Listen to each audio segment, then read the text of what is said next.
Building and Facilities Construction Committee meeting of Wednesday, September 21st, 2022 is called to order. And what time do we have? Anybody? 4:08. 4:08. I think that was like we had last time. Thank you. All right. We have, and I want you to introduce yourself for the minute taker, Linda Brown. Fred Fontaine. Bob Worby? and Shirley Masinski. Today we're meeting in the police department and we are reviewing the needs assessment and the feasibility consideration supporting options for the public safety and our highway and fire department. Thank you for having us, Welcome. and we're looking forward to talking with you and doing a tour, showing us what you have, what your Sure. thoughts are, and we want to know. Okay. Because our obligation, we've been charged with making a recommendation to the Board of Selectmen as to what we have obtained information from all the safety, fire, highway, and you, to see where we're going, whether it's a new building for all, whether it's individual buildings, or can we take and add on to a situation, or what is needed. All right? Sure, why So not? Chief? Yeah, we can start by giving you a tour. We'll go out and we'll start in the lobby and we'll work our way through the whole station. And we'll end it right back here, and then I can answer any questions that you might have. And if maybe you could introduce yourself too for the minute. Yes. Oh, Take I it. apologize. My name is Nick Miglianico, and I am the Chief of Police, and this is my lieutenant. Travis Gould, Lieutenant Travis Gould. Thank you. Nice meeting you. Nice meeting you. All right, let's go. Okay. Matt Benoit is here also. Thank you. We're going outside? Yes. No? Well, I did just to get a shot, yeah, sorry. Okay, yeah, so. Yeah. I can hold the door if you want. Obviously, when you come in, so this is what we have. And one of our first problems and concerns is this window here. So see how thick this glass is? I got a price a couple years ago to get this window replaced and this glass replaced with a speaker, because the problem is Yeah. the dispatcher, the glass is so thick and it wasn't built with the hole in the speaker space in it. And there's like a shouting back and forth. People trying to give the information, they're trying to ask questions, and you just can't hear because of the glass is so thick. And not only that, I noticed when I came in and came up to the window, the dispatcher was there, Yeah. but you could hardly see her. Right, because of the dark tint. Yes. Yeah. So Did you put it in the Intercom System? I looked around, we got a couple prices, they were up as high as $5,000 to put an intercom system in and to replace this glass or replace this whole section of window. So that's a pretty hefty expense to do something, especially if we're looking at down the road, if we're gonna do something, either remodel or get another building or whatever.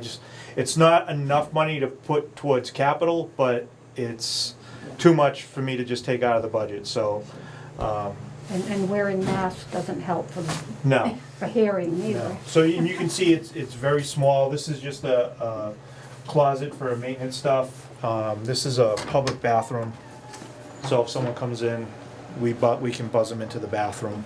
But this is it. That's our drop-off box for prescriptions, old prescriptions that people want to get rid of. They can come in, they can drop them in there, and we'll get rid of them for them. Okay. So that takes up a lot of space. But the biggest concern out here for us is, the size of it, and also this window that we have an issue with that we want to resolve that if we can. Chief, the door that's blocked off. The door that's blocked off there, that was always there, and that goes in, I'll show you how that's secured in the back, but yeah, if that door opens up into the dispatch bathroom right there. And it was here when they built the building, so. Because originally this was a school. Yeah. Yeah. So then we work our way back here. This is our IT room. And it used to be that was our initial interview room, where we would take people in and we would have an interview with them there. They could, whether we were questioning somebody or they were filing a complaint or a report, we were taking it. This is where we used to meet with them. So we decided, probably about 15 years ago, there was a change in the law where we needed to have a interview room where it was capable to record everything. So what we did was we turned this into the IT room and moved all the IT stuff in here. And here used to be our kitchen. You can see there's a little kitchenette here. We actually built this interview room. So there used to be a table here where the officers could eat, they could cook their food, and they would eat back here. But we needed the space for an interview room where we could put a recording system in. So we actually built this room and moved the table for the officers to eat into their squad room. So this used to be the kitchen area, now it became the interview room. We have the females locker room, and there's no females on duty right now, so I'll just open it up and let you take a look in there. But you can see how small it is. It's a bathroom and a couple of lockers. And that's the opening to the, That just goes into the bathroom. yeah, but that's. The bathrooms are pretty modern, up to date? No, you feel free to go in and take a look, but it's all the original stuff from Is there 1993. a shower in there? There is, but it doesn't work. There's one. Oh, 93 isn't too old. Yeah. So, and no handicap, No. no, yeah, could be a problem. Yeah. This is all, the bathrooms and the locker rooms are all original from 1993 when they did the first remodel. Oh my God. Okay. This is the men's locker room, and that same thing goes into the bathroom. You're all welcome to go in there. There's nobody in there right now. We have 15 lockers. We have 15 full-time officers.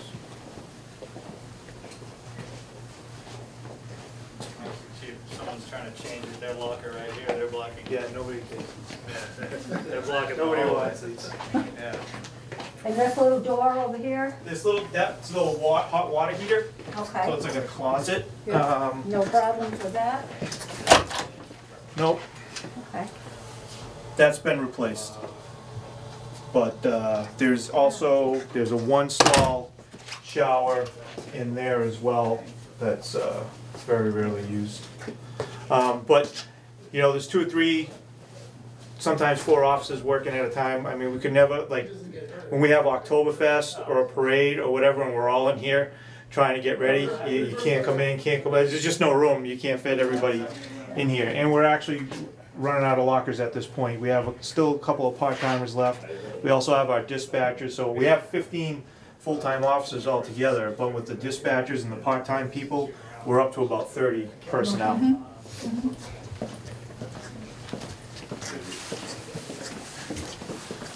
So we go out back into the parking lot. This is where the officers park out back, and this is where they come in, and this is where they park their cruisers when they come in and out of the station. Yep.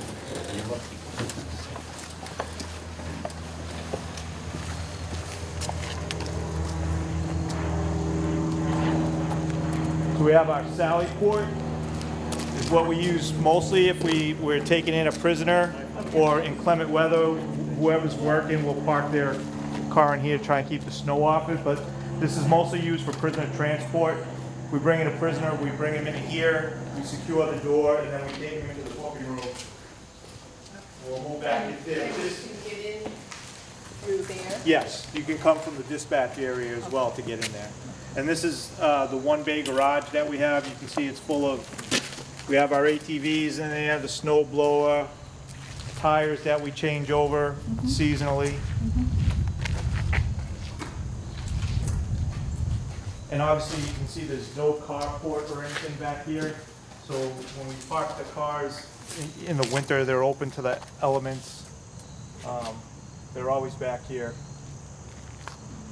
There's no real cover for them other than, we try and clear the garage out for the winter time if we can, so we can keep the cars that are on duty coming in and out of the garage, so they don't park them for a few minutes and they get covered with snow, they have to go right back out.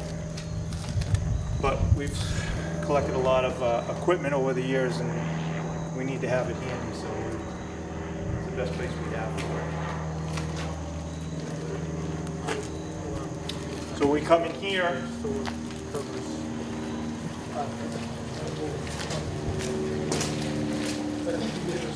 This brings us back into the booking area.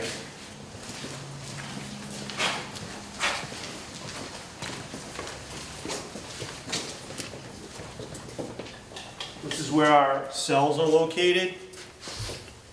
So we would bring a customer in here, and they would either we would book them, wait for them to get bail, or if we have to hold them, we have the holding cells back here.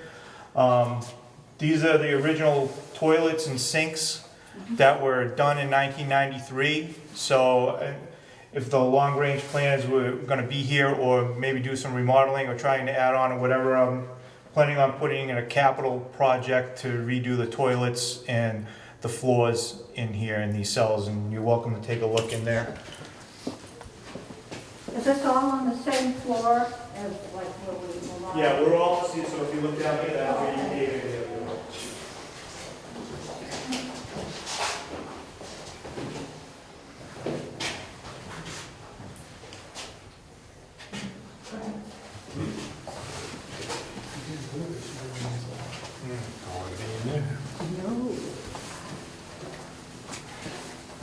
So we have 2 more cells down here. So this is designated for a female cell, and we have 2 male cells down here.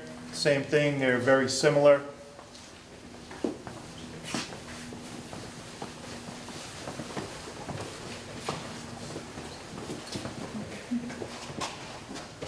So those toilets and sinks, like I said, are the originals, and all our cells get inspected by the Department of Public Health a couple of times a year. So the state comes in and they have to inspect the cells, and they look for all kinds of things, like, so is there suicide risk, so is there a little space, like they'll look at, okay, literally, there was one point where there was a little space here, so someone, if they had a shoelace or a chain, which we take all that stuff off, but they could put it in here and it could be a potential suicide risk. So, you know, they give us a report, we have to fix this, we have to fix that. If there's a little bit of paint chipping up off the floor, concrete floor, we have to fix that. So we have to give them an action plan about what we're gonna do. So what I'd like to do is, we wanna put industrial flooring in here, the ones that they pour, like the hard rubber, like the stuff that you'll see in the gyms. And then I'd like to change these up, because these are just so old and they, you know, can't get water. Well, they can get water, but the water has to be heated to a certain point. So when the DPH comes in, they actually take the temperature of the hot water, and if it's not where it should be according to their regulations, they'll give us an action plan to fix it. You don't hold people overnight. We try not to hold people overnight. We do sometimes, if they're not eligible for bail, or if they have a warrant,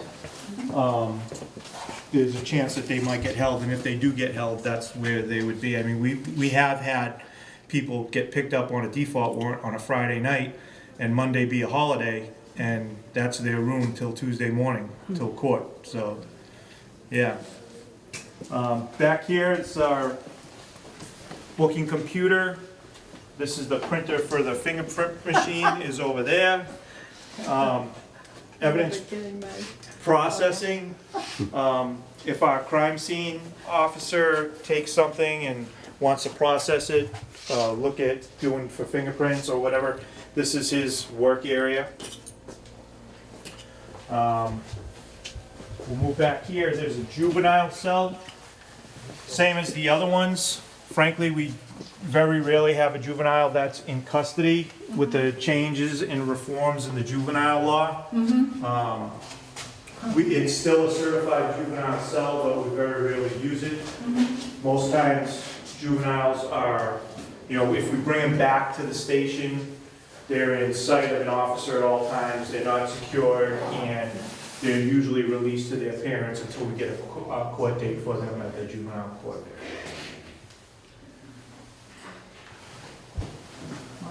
And storage along the way. Yeah. Yep, this is our first aid stuff where we tuck this back here. If the guys go out on a call and they use an oxygen mask or bandages or whatever, they come back here and they restock their bag. This is the area that we've used for our record keeping. This right here, I have another rack that's gonna go up, so we cleared everything that we had out here, and we tried to we put it in as years, so every year we'll file back that way. We'll take the oldest, move the stuff down, and try and make room for the new. This is where we get back into the real deep part of the building. How long do you keep these records? Is there There's a records retention law by the state of Massachusetts, so what we're trying to do, at the very least, we keep the hard copies for 7 years. But now we're in the process of taking all of these old ones that we have and trying to scan them electronically, so we have them, and we'll get rid of what we can, shred everything. But a lot of the stuff we hold on to anyway, we just don't want to let it go, because you never know when something's going to come back. Do you, There- I'm sorry. No, go ahead. Do you feel that this is secure enough that, Well, it's open right now because we're doing the tour. Yeah. Like I opened it up before you came. That's always secured. We're accredited through the Mass Police Accreditation Commission. yes, So we have hundreds of standards that we have to follow. Secure records room is one of them. So we have a lock on the door.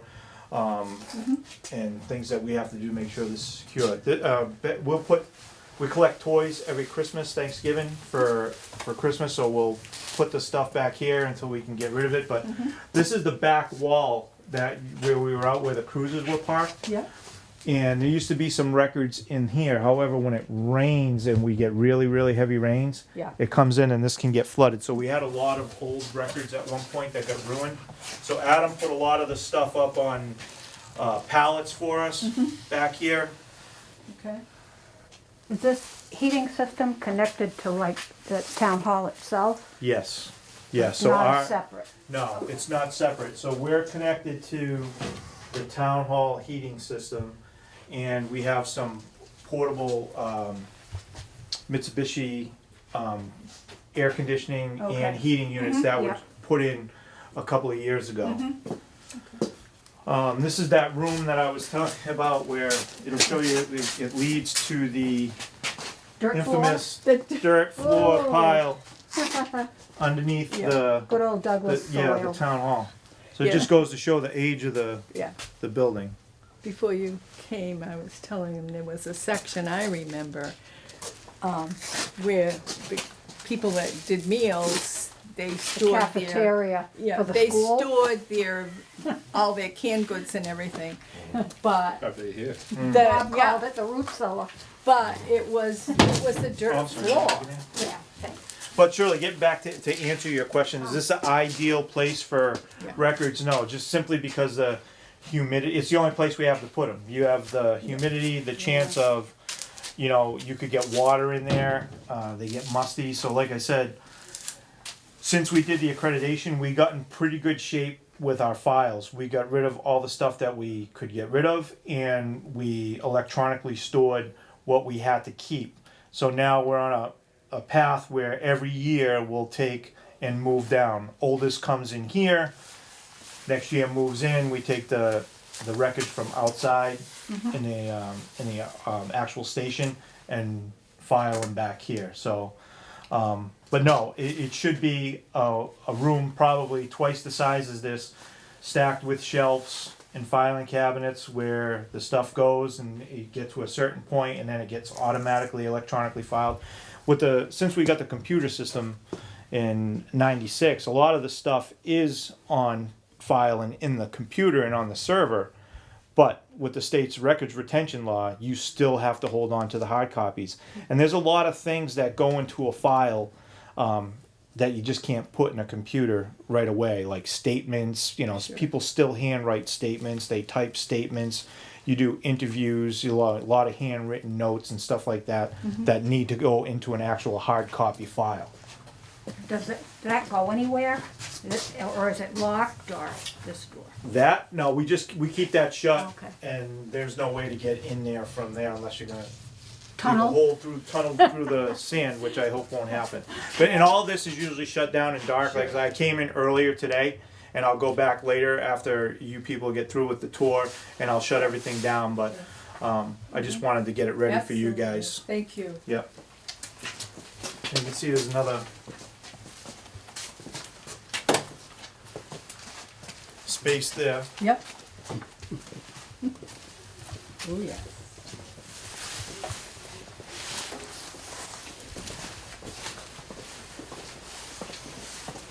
And this is gonna, so when we come out here, we're gonna go right down the hallway, and that's gonna take us right back into dispatch where we started. We're right where you came in. Sure.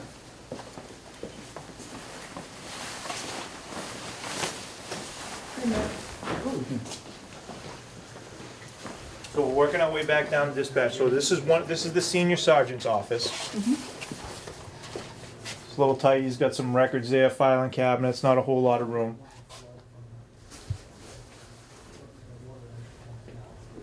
And then, right here, I don't have the key to it because I only give the key to the armory guys. This is our armory. It's a regular, probably closet size. That's where all our weapons are and ammunition and all our stuff for the range.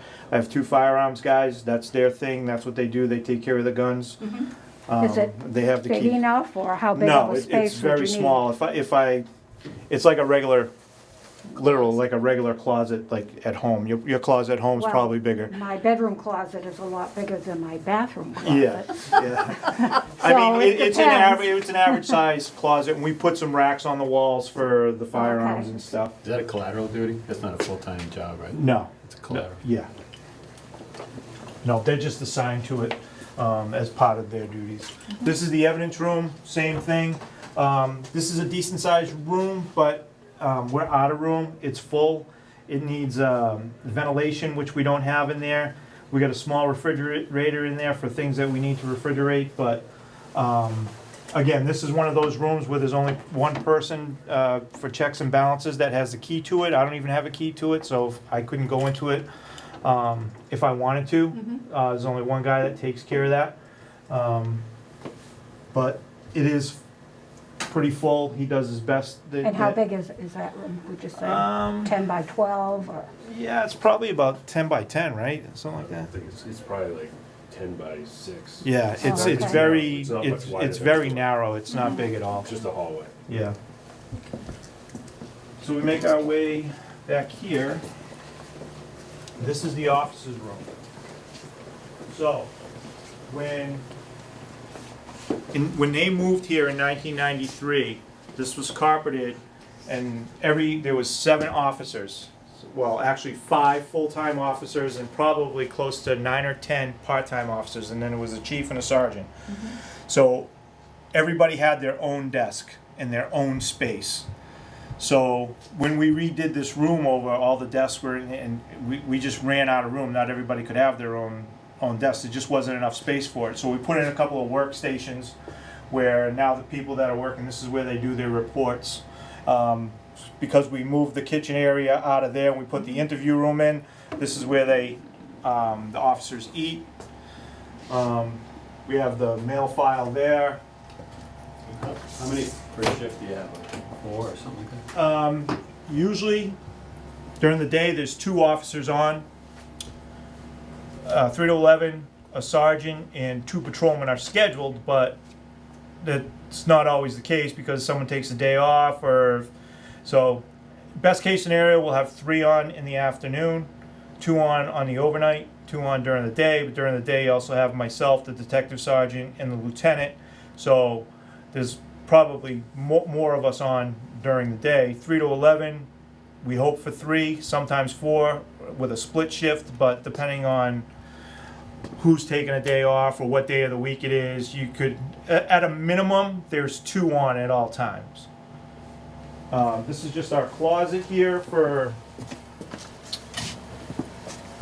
the generator and the phone lines. So you have your own chamber? We have our generator that goes to this building. The generator is in the process of being replaced. Yeah, And it's gonna be for, I believe, Mr. Wojcik, for this whole building, correct? Yeah. Yeah, so they're in the process of changing out our generator. And I believe that generator that's back there is our 1993 generator. but that's for the whole building. Yeah, well, no, it's just for No. sections, it's for this building, and it may run a couple of panels upstairs to our IT stuff. Okay. Don't quote me So on that. that's not but- your generator, that's just the backup. Yeah. The power. Right, yeah, that's, Power if we lose, if we lose Okay. power, the generator's out back. Yeah. Yeah. This is our, so this is the room for the 911 closet. So Okay. this is all our 911 stuff, which the state takes care of. Not much room. Ventilation, Adam put a fan in for us. If that fan's not going, it gets really, really hot in there. There's batteries in there for the 911 system.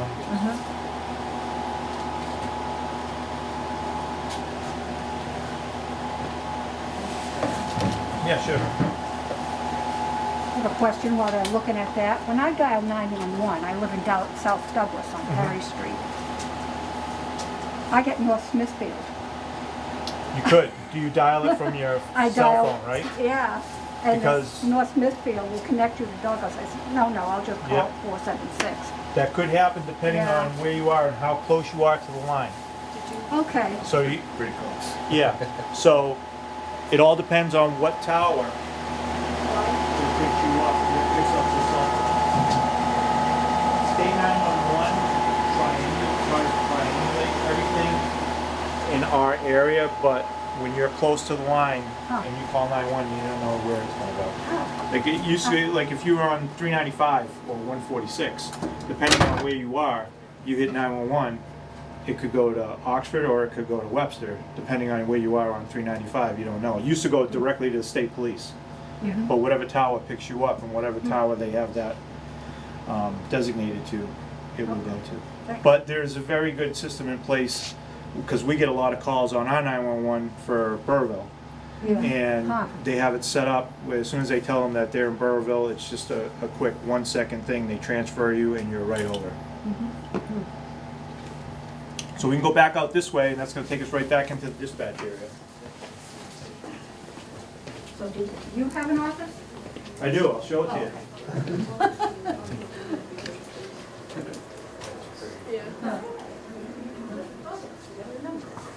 Okay, so dispatch area. In '93, when they started, none of this was here. There was a desk right there, and there was one tabletop word processor type computer, and the old Leaps machine, which was, you know, it would type out, and it would take forever for something to come out. So we made a lot of adjustments. As you can see, we got monitors. We don't have enough room for the monitors that we could actually put up there. We're redoing we're in the process of redoing the camera systems now, but we monitor the parking lots, the hallway, upstairs in the municipal center. We can switch over. We could get the cameras in the gym. At one point, we were tied into the schools, so we had monitors up there, and we were able to see what was going on at the schools, which is great. If there's ever an incident up there, the dispatcher could switch right over to those, and we're in the process. Dave is in the process of getting us set back up with that again. But we could put monitors everywhere we have a free space. We could put a 46-inch monitor and have it up there at all times.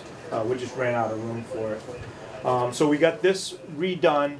This room here, per the accreditation, technically we had to get a waiver for it because the dispatch room should be a room in and of itself. So this should be petitioned off, and there should be a door in here. All the stuff that they have up on their screens through CGIS, and so nobody really should be in this area other than them to see what's up on their computer screens, and even coming in through the window. The reason why we have those windows tinted so much is because people aren't supposed to be able to see. We have documents, and before this was here like this, believe it or not, some of those screens were facing the other way because that's just the way it was. So we had to tint that so people couldn't see in and see that stuff. And we get audited by, we actually have one coming up from CGIS. They'll come in here and see how everything is set up and make sure it's not visible to the public. Okay, you can move down this way. Is this our boss? That is our boss, that's our superstar. So this is my office.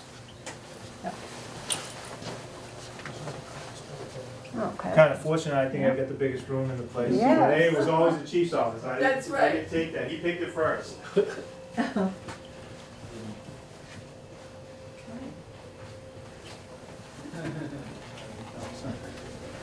Oh, yeah, yeah.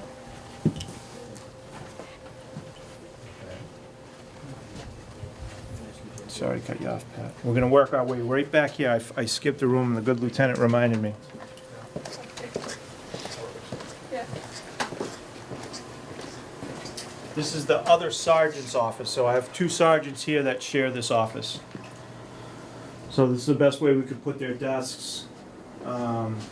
And you see there's, for them to have somebody in here and, you know, talk with them or whatever, there's not a whole lot of room, but. And we moved this room around a couple times too. We used to have some IT stuff in there, but as things shifted, we had to move people around.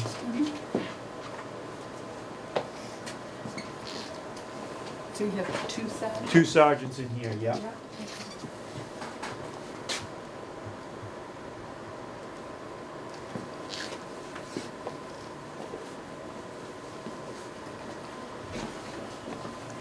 And this takes us back to the end towards the training room.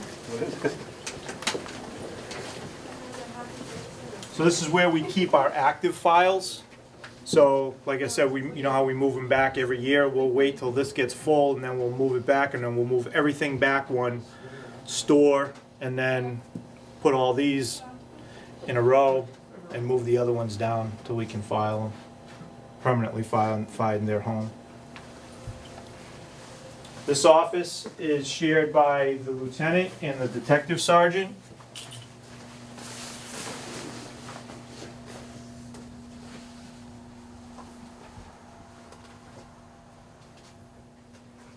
And they both work during the day. One likes it regular climate, one likes it really, really cold. I stay out of there because the other one keeps it like a meat locker. I think he does it on purpose to keep me out of there, but Is that this one? no, that's not this one. He's normal. The other one likes it really, really cold.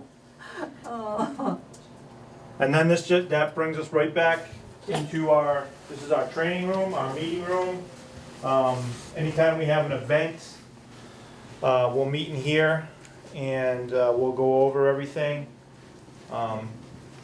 It's a good sized room for about 8 to 10 people comfortably, but when you have the whole department in here, 30 people are on top of each other, it's just not big enough. And like I was telling Shirley earlier, in 1993 when they first moved here, prior to moving here, there were on the second floor of the post office, there were literally two rooms. The chief had an office and they had a little booking room, and that was it. And they had a couch in there, and if they had a prisoner, they used to literally handcuff them to the old steel radiator that used to come out of the thing. So when they first moved here and this building was done, it was great because it was like going from that building to the Taj Mahal, because there was literally only 7 of them. There were 5 full-time officers and the sergeant and the chief.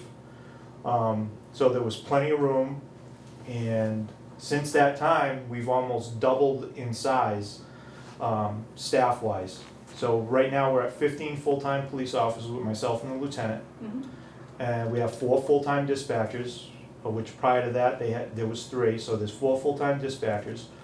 We used to use part-time officers, but with the police reform bill, they changed how you can use part-time officers, and so now part-time officers are few and far between because everybody has to have the same level of training.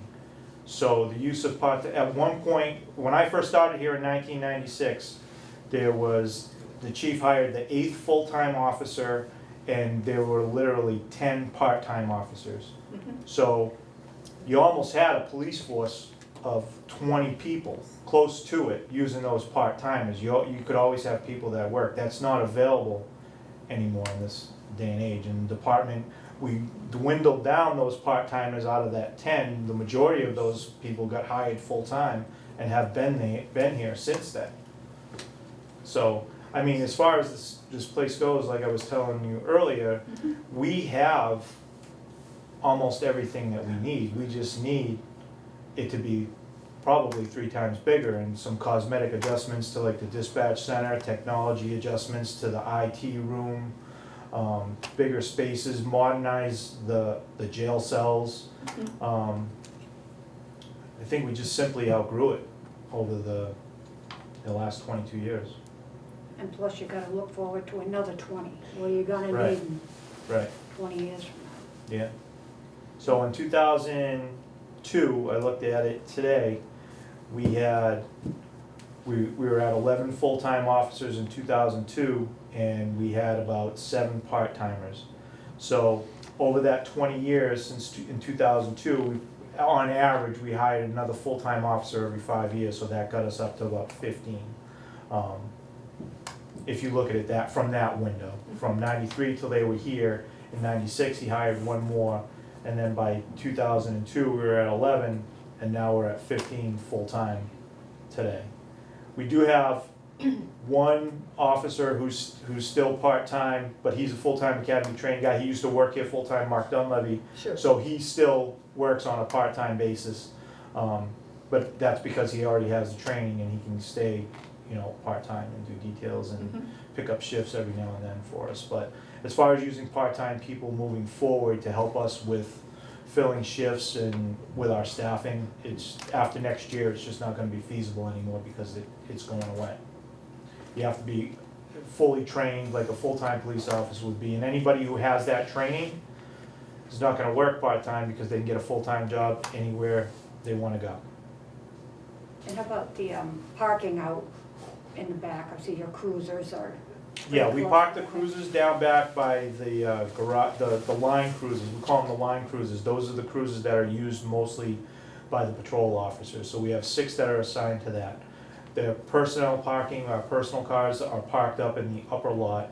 The biggest thing about the lot here in the back, if you take a look at Sutton's new station and a lot of the new stations, they're putting carports up in the back, they're putting solar panels on them, they're getting some of the energy off of that, but it keeps the cars, Bellingham also has one, it just keeps the cars covered and out of the elements when they're not being used. And we try and rotate the cars, we have 6 cars that are constantly driven there.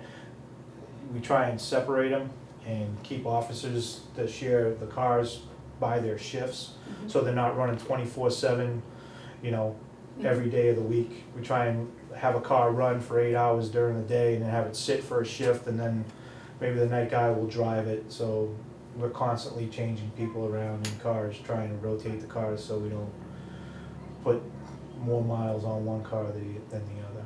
Do you feel you have adequate parking for the cruisers? I didn't really look at. how Yeah, no, many we you have. could use some more space. There's usually 2 cars parked there that are always in operation, and the other cars are parked. So there's missing cruisers, they're probably out. Yeah, Okay. So you mentioned Ready? adding 1 full-time every 5 years approximately. Does that correlate directly to population, or?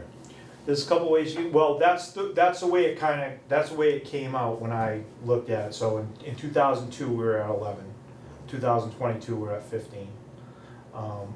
So over that 20 years, we ended up hiring 4 more. I think 2 were at one point. There was a plan in place at one time. Chief Foley did a study, and he wanted to put, over a 6-year period, he wanted to put 6 more guys on, 2 every other year. And it just never happened. It was when the budget really got tight, and we were lucky to keep what we had. There's a couple different ways you can look at it. You can look at population-wise, you can look at FBI numbers. FBI will say, okay, you need 2.2 officers per 1,000 residents. That's not including like the administration. They're talking about patrol officers. There's a way to look at it. You could try and look at it like call volume. I try and look at it as staffing the shift adequately. So for us, I could have 2 patrolmen on during the day and the administrative staff. So that's the lieutenant, myself, and the detective sergeant. So in theory, that's 5, the patrolmen are handling the calls and they're doing the traffic and they're handling whatever calls come in. But if we have a major incident, whether it be at the school, whether it be a major accident, that's 5 of us that are available to respond. So I'm comfortable with that during the day. Now, 3 to 11, you have a ton of traffic and you have a sergeant and 2 patrolmen that are assigned to the shift. So if, like I said, if a patrolman takes a day off or someone's out sick, so now you're down to 2. If you can't fill that with overtime or you don't backfill it, you don't have a part-timer anymore to fill into that place, now you're down to 2 officers. For me, that's not adequate, that's not adequate staffing for a 3 to 11 shift with all the traffic going through, with their call volume. Overnights is still a sergeant and a patrolman, 2 officers on, and sometimes we have that swing shift from 7 at night till 3 in the morning. So I look at it as, okay, are we prepared when it comes to staffing? Are we prepared to handle anything that comes in on 3 to 11? And the short answer to that is no, not always. Because if something major happens on 3 to 11 and you only have 2, that's a problem sometimes. Do you have any on-call? Well, we're always on call, and if there was this, The chief and the sergeants are on call, right? yep, well, myself and the lieutenant, we're always on call, but we'll approve, they know they have the authority to, if there's a major incident, they'll call us, we'll call it. But we can get people in and we can get mutual aid from other towns, as soon as we need it, but it's our responsibility. But they're not there when they're immediately needed. I mean, we can get the help that we need either through mutual aid or our own people getting them in. So I'm looking at it like if we add at least another officer, or down the road come up with a plan over a 5-year plan. I'm looking at it, like I said, I look at it as adequately staffing the shifts. And for me, where I would be comfortable, I would be always 2 patrolmen on day shift with the administrative staff, always 3 on 3 to 11. That's what I want to get to, one way or the other, whether it's backfilling it with overtime or hiring another full-time officer to slide them into that slot. And sometimes we do what we have to do. If we have to move people around, like if there's 3 guys on 3 to 11 shift and someone takes the overnight shift off, and depending on where your budget is, if you can't backfill it with overtime, that 3 to 11 guy might get bumped to overnights. We try and live within the budget and you try and adequately staff each one of your shifts, but it's not a perfect world and it doesn't always end that way. You do the best you can with what you got. So would it be fair to say you feel like you're slightly understaffed today? Yes. By 1 or 2 officers. I would be comfortable with, I'd be ecstatic with 1 or, I'd love 2 more, but at least 1, at this point in time, 1 or 2 more officers. I think get us 17. I think Blackstone is very similar to us in size and population. They may be a few more people. I think they're at 18 full-time officers, if not 18, 17. And I want to say, I think Dudley, which is very similar to us, they're probably around 10,000, and I think they have 1 or 2 more than us too. So that's what I'm, planning on, and we'll be talking to Mr. Wojcik about this budget cycle. And, So 2 more officers would mean you need more space, more desks. Yeah, that's what, Yeah, it would that's put what I'm it- approaching it. Yeah, and 1 officer wouldn't, you look at probably, when you add 2 officers, you're probably looking at adding another car to the fleet. Yeah. So if you add 1 officer, we'll get them into a car that we already have. I mean, that's not gonna be a deal breaker with having to get another car. But as you get bigger, you look at it, probably every 2 officers, okay, we got 6 cars that are rotated in through. You add 2 officers, now you're at 17 officers, maybe you're looking at adding another car. There's things that, it's not just the salary when you hire a person. I can say, oh yeah, I can go to Mr. Wojcik and say, give me another guy, the first year it's only gonna cost me 50,000, but it's gonna cost him for benefits, it's gonna cost him for all these other things, I have to take into account, okay, uniforms, and all this stuff that comes along with it. It's not just simply 50 grand for one officer, and we get that. And, that's why we try and plan the best that we can. As far as building wise, that would only bring you up to what you feel like you need today and doesn't account for the future. Right, right. Bob? Anything? Yeah, in building wise, when you look at the building, so we're talking about if what we have now that we've outgrown, and there's 15 of us.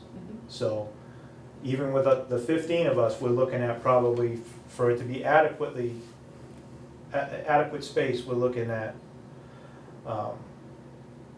that's right now, 3 times the size of this probably. And then if you're looking for the future, 30 years down the road, 30, 40 years down the road, what are we gonna add? Where's our population gonna be? Well, how many people are we gonna have to run per shift? How many, are we gonna add?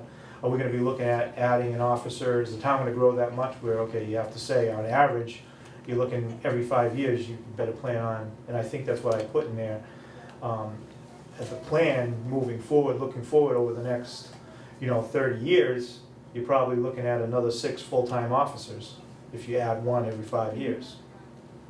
About this location, would you rather be in this area if, say, there was a new building coming? Or would you like up by the highway barn or central Dublin? Anywhere in the center would be ideal because it splits the town. Where if we had to come from the station, we're right in the middle of the town. However, we've come accustomed to this location. We'd be open. We're open to looking anywhere. Obviously, we don't want to be stuck way at one end of the town, far away from the other end of the town. If we could centralize it, that's obviously what we want to do. Closer to But in Route a downtown 16. area, closer to the Main Street area, where highway is and fire is a great area. Even not too much further, I would say, not too much further east from here. That would put us on, more towards the east side, and we don't want to be, way out west. And we'd have to look at every situation logistic-wise when the time came. But we're open to wherever this leads, and meeting with, whether it's builders or architects or planners, to look at every viable option and see where it leads. What's your personal thoughts on shared spaces? Like the same building, police and fire? Yeah, shared space is fine. It's all gonna come down to, like, I think the designer of the building and the architect. Shared space is as long as we get the space and they get the space that they need, we're open to that.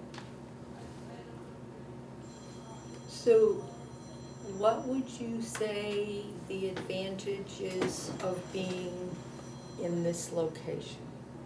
And what are the disadvantages? So the disadvantage is probably getting out of here onto Main Street, and depending on, what days, how bad is the parking lot, people going to and from the town hall.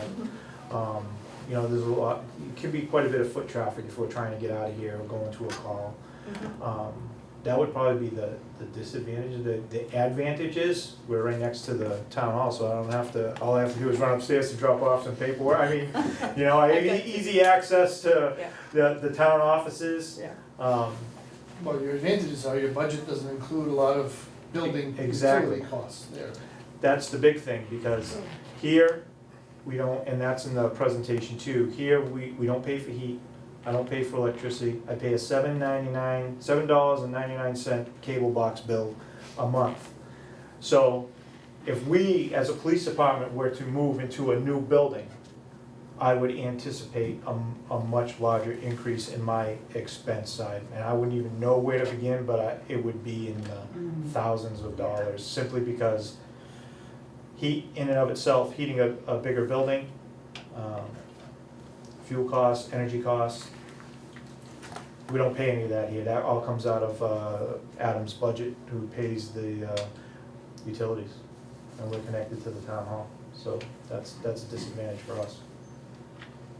So, before others came, I had asked him if he had, or some members of his staff had gone to visit some other police stations. And if you wanted to. Yeah, we went to Sutton and we went to Bellingham, fairly new station. Sutton's is really new, but Sutton was in the same, and I don't know if you've ever been in there, they were in a very similar situation as us. Their station was very similar, actually quite smaller, I think. Yeah, it was up in the, Yeah. by It was the 2 municipal, floors. Yeah, which is small. it was quite smaller and actually tighter than Yes. what we have here. And they moved into a beautiful building, it's got all the amenities that, and like I said, it has a lot of the stuff that we have here, it's just 3 times bigger. Yeah. They built it out for the future, they have a big meeting room, they have a training room, they have everything's like state-of-the-art dispatch center. So it's a very nice station, like I was, I don't know if Matt or can get with their planner if you guys wanna take a tour, if I can talk to the chief over there and you can get a look and see what that one looks like, and maybe Bellingham. I know Mr. Wojcik, I think you checked out Bellingham, didn't you? Yeah. Bellingham's a nice station, fairly new. How about Mendon? Mendon, they just did theirs, Do you redid think- theirs. What's their population then? And their We're force? small. Yeah, they're smaller than Are us. they small? 5,600? Yeah, Yeah. they're smaller than us. Because they Okay. lead right into Milford, Yeah, Hopedale, I Milford. think what they did was though, I think they took a part of the existing fire station and I think they built off that. That's why their front window is kinda like all all glass. Okay. But I've been in there, it's very nice.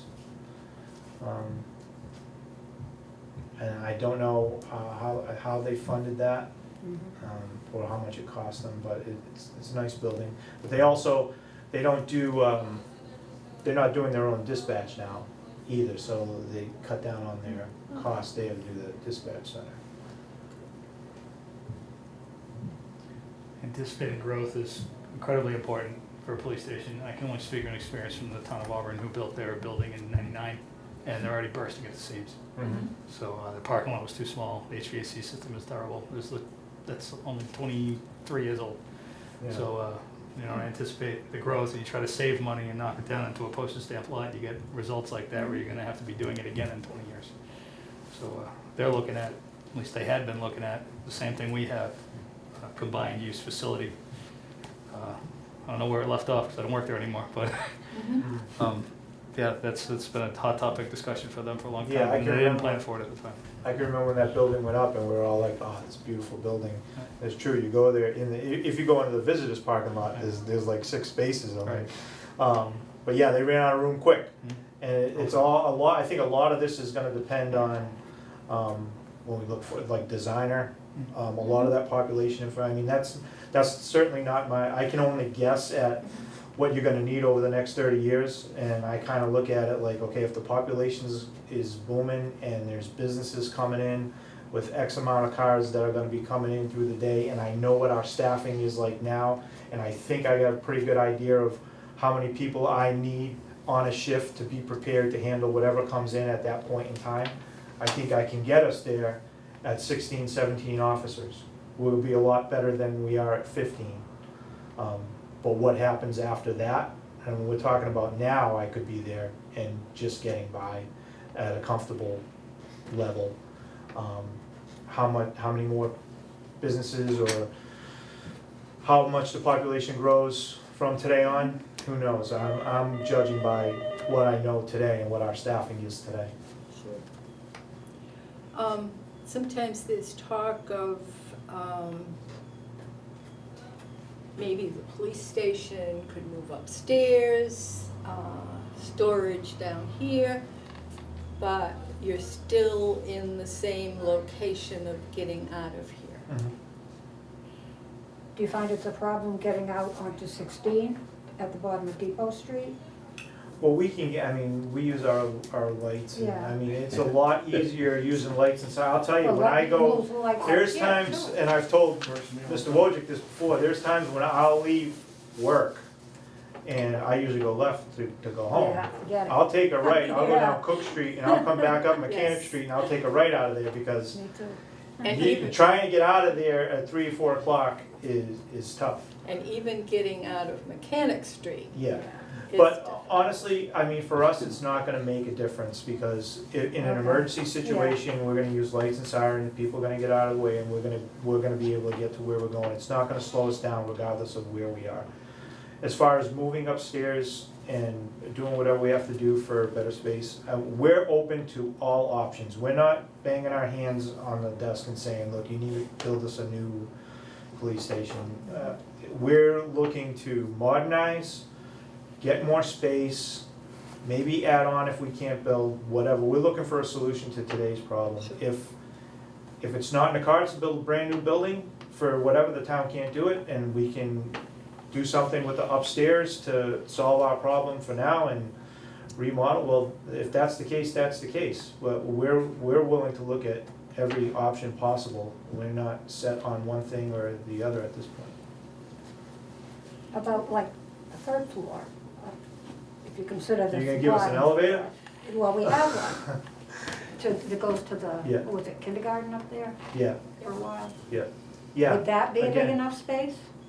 And again, I don't know too much about the third floor, and Yeah. that would, for me, that would have to come with somebody who has, design use and a designer can show me, hey, is this gonna work for you? This is what I think I can do for you, and he's gonna draw it up, he's gonna show us, and I'm gonna say, yeah, that might work.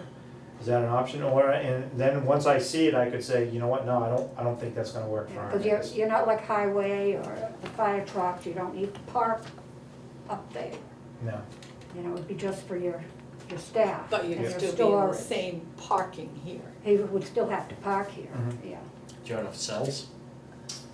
Yeah, we have, we have the 3 now that we use mainly. We also have that juvenile cell in the back. And frankly, with the way like I said, other than the occasion where you get somebody with a default warrant, you're not really holding people that long. The most we probably hold somebody is over the weekend if they, bad timing, they get picked up on the weekend. If someone gets picked up during the day or after 3 to 11, they're usually bailed, and if they're not bailed, they're getting driven to court first thing in the morning.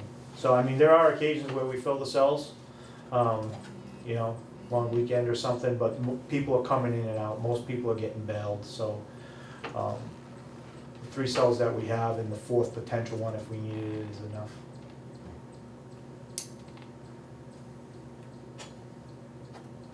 Anyone? Good. Do That makes- you think,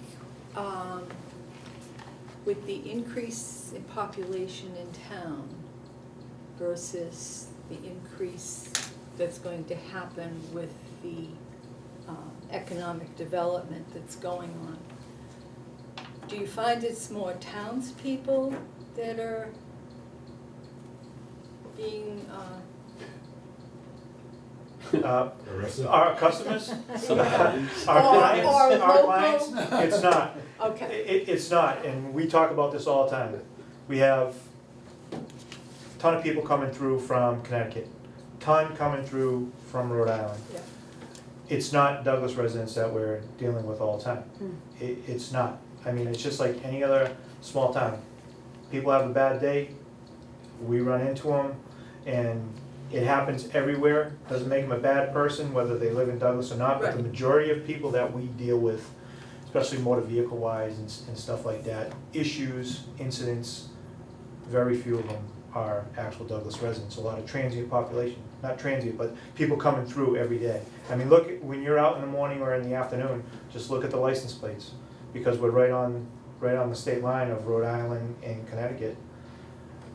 So a Where lot of I that am, stuff it's- is, yeah, plates are Rhode Island, Connecticut, Florida, yep, um, Texas now. Yes. There's a lot of Yes. Texas plates out there, but a lot of Texas. yes, yeah. But yeah, it's a town of just about 9,000 people, right? So, Close to 10. yeah, so, Getting there. and it's what it is. It's like, again, when people you know, people have issues of all types. There are good people, there's what we call, you know, some people we see more than others, Oh, I but, understand. you know, Yeah. but the majority of it is, you know, a bad day and, The only reason I asked that is because I can remember when I was a selectman and we ran into trouble with power outages, Mhm. constant, yeah, and had an issue with National Grid Mhm. and telling them, you have not kept up with the times, Mm. which was true. yeah, And they didn't wanna deal with it. right, But we went from 3,000, 5,000, and Yeah. up. yeah. Yeah, and with the new businesses coming into town, the warehouses, I mean, just the employees alone, the traffic, I'm not saying it's gonna be a traffic problem in or out or whatever, but that's 200, 300, 400, maybe more cars per day that you're looking at. Now statistically, adding 400 cars per day, back and forth, 3 times a day, 3 shifts, I mean, you're looking, there's gonna be accidents, minor, serious, whatever, but it's just gonna increase your population and the amount of people that are on our roads. And we've outgrown our roads with our own residents, Yes. not to mention everything that's coming in from Connecticut and Rhode Island, right? When you first moved, when I first started here, a lot of the roads, believe it or not, weren't even paved. You know, they were still dirt roads. So now all the roads are paved, they're in good shape, the town has built up, you know, the communities around us, Burrville, I mean, has built up, Thompson, Connecticut has built up, and a lot of those people come this way through Douglas. So. But I hope I answered all your questions, and if at any point in time, my email is on the website and it's on the presentation, you guys can email me and stop in, call me, whatever I can do to help More you. information. Yeah, Yes, thank you. okay, you're And welcome. your staff, You're welcome. thank you. Okay. Anything else? No. We're good? No. All right, You're welcome. thank you so much. You're welcome. You need to adjourn, Well, nothing pressing there, right? no, I would like to know how the oil spill is doing. Let me, This I'd is- rather not shout across the room. I can go really fast bullet points on what has Sure. changed. Okay. And not just go through every All right. project, which is what has Yeah. changed. The oil spill, we met this morning with the contractor who's closing it for us. Yeah, There is a room there, indoor air quality issue that still needs to be investigated a little bit Yeah. more. So we are going to go to town meeting to ask for a final set of funds to complete it. But we are going to, as soon as that is addressed, we'll be able to close the case and we'll be done. So that's good news. It is the view of our current consultant that the prior consultant should never have declared this tier 1 incident and should not have made this such a big deal. and are you dealing with the insurance company on that? We are going to brief Maya, our property casualty insurer of record, on what we've discovered from a review of the work. Mhm. Because it's just not, you know, what they, I don't think it's what they intended it to be. It was overkill. Yeah, Yeah, there's a lot of fishing. Mm. Public safety radio, all permits have been issued now, so we are, the riggers should be starting work. So that was my last update. The Yeah. town had issued the building permit, the tower company had issued the Yeah.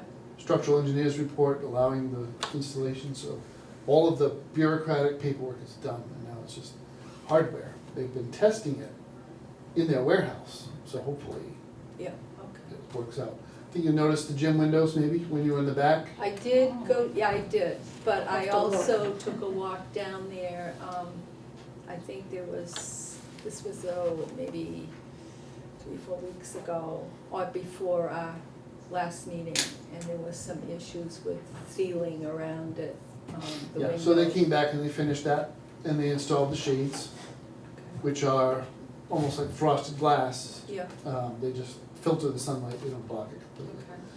okay, But we're pretty satisfied with the project, it came out really well. It's well below budget, so, that's good And news. so who gave the final okay for the town?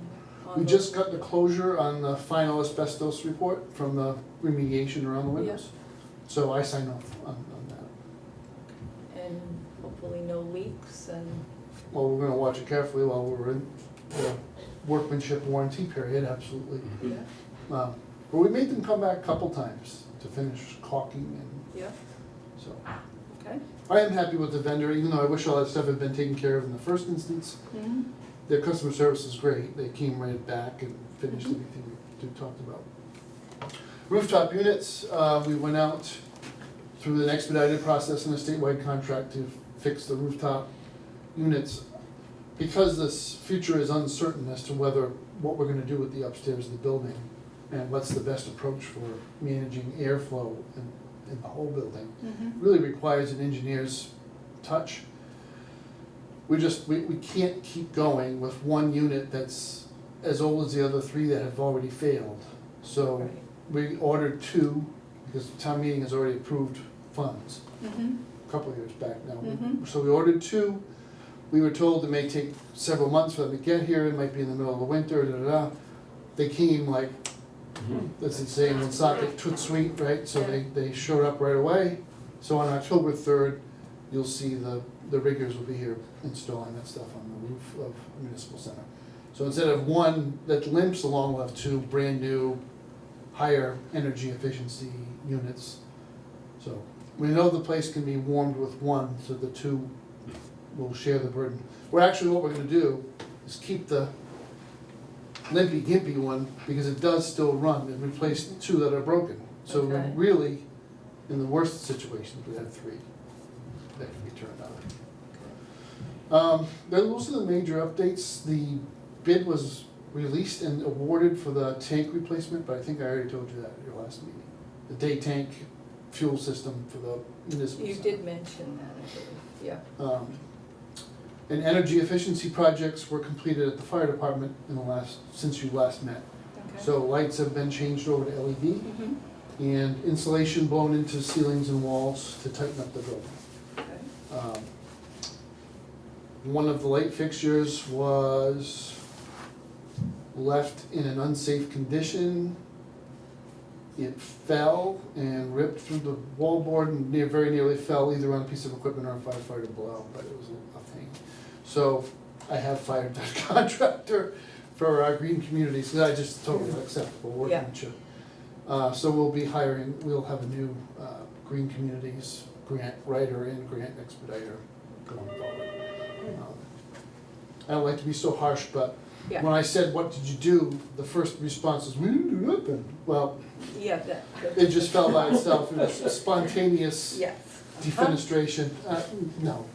So, trying to think.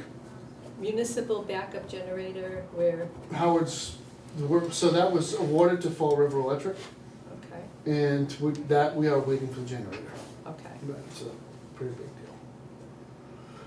All the other green communities projects have been closed out, so all the lighting upgrades were done at the high school that was slated to be done. So that's gonna save them a lot of money, definitely, as we go through the season. I think that's it for recent projects. Okay. Um, So, I do want to ask the committee and also input from you, and not to be labeled, but you've just done your third tour. We've done the highway and fire and police. Do you want to proceed with just a regular meeting? Because now we have to, time-wise, we have to have some discussion. We have to see what we're going to do regarding a recommendation to the Board of Selectmen. So, thoughts? And if you have a recommendation. You mean on the next meeting? It's the third Wednesday. Is that what you're asking for? Yeah, do you want a meeting sooner? At another meeting? Or do you, Matt, feel that it's necessary that we do that? As a recommendation to move things along, or I think I can say without getting too far over my skis, that the select board is anxious for a recommendation. So if your membership is able, Madam Chair, to meet a couple times, like every 2 weeks or every 3 weeks instead of 4, to get the recommendation to them, so that we can possibly have some designer selection or conversation in preparation either for annual town meeting or In the spring. or the following fall meeting. That's the track we wanna be on. Okay. If a recommendation comes from you, you know, in late in the winter or early spring, it sets us back quite a bit. And I say that from my perspective now, changing from what I think the board Yeah. preferences are to what my recommendation is. I have to renew the lease on that office trailer. It's really not a lot of money, but it's just the point of it. That means it's been there a year. So, Already. yeah. Well, we won't have a building in a year. No, you won't. He knows that. I We know that, but what I'm saying is that a year has gone by. and So another year and We've another done, year. I think we've done the right thing. I think Selectman Fitzpatrick had the right instinct to do, just gather some information and send it to you. Sure. But that 12 months have expired, so we kind of wanna, And it is going to take a while, yeah. So the next meeting in October would be the third Wednesday, which is the 19th of October. We've got another Wednesday in September. So 1, 2, 3, actually it's not for a month. Well, So- yeah, What do you want so to, meet 2 weeks from today? I can do that. which would be the 12th? Sure. Yep. From today. Today's the 21st? Hold on. Yep. 20 So the 21st is here, Oh, you've got okay. another Wednesday. And then, well, it can't be the 12th. Would be the third, wouldn't it? It would be, The Right second here. or yeah, this would be the second week. Right. It's the second. right. And then again on the 16th? Correct. Every 2 weeks we meet.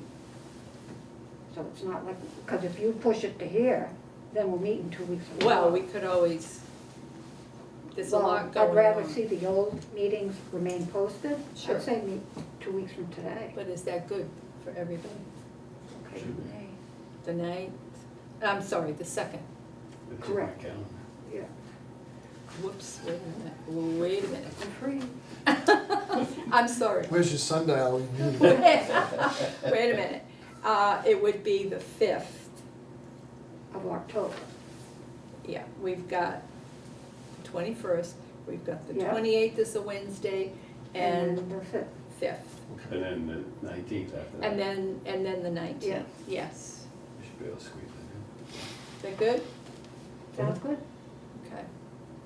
So we gotta get that posted. I will take care of that. Jen and I have a good relationship, Okay. she's great. And we'll be meeting in our usual at 4 o'clock. And I will send you a reminder. in. You will need to. You got, so, all right, anybody have the time? 5:21. 5:21, okay. I make a motion to adjourn? Linda made a motion, do I hear a second? Bob a second? All those in favor? Aye. Aye. Opposed?